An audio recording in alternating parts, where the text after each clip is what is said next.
When my marriage was in trouble, we went to see a therapist who was a very experienced, individually trained therapist.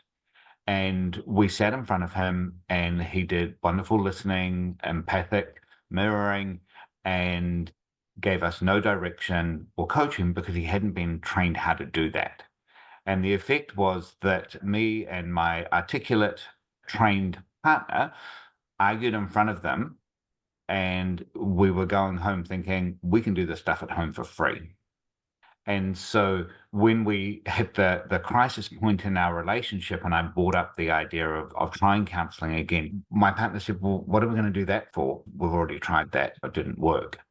After we separated, I got exposed to the research of John Gottman and some of the predictive stuff about why people separate, what makes a difference. I then also got trained in Margot relationship therapy, and had this kind of aha experience.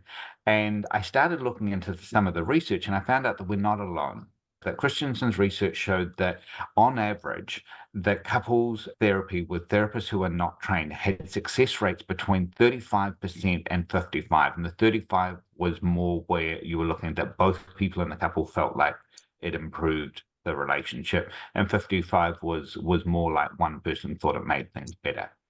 Now, that is a really sucky success percentage because it's very similar to the success rates for couples trying their own intervention, trying to work it out by themselves. It's also very similar to the divorce rate.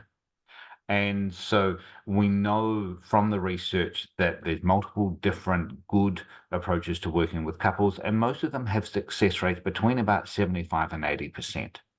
And so it makes a difference that your therapist is trained. When counselors are being trained, but they start off working with individuals because couples are complex. They work differently. They're going to escalate a lot faster.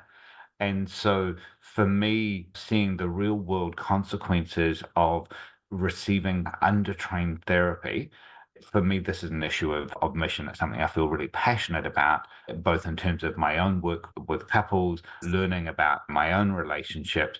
It's one of the reasons why we set up Relate was to train other therapists and to equip them with the skills that they needed in order to be successful.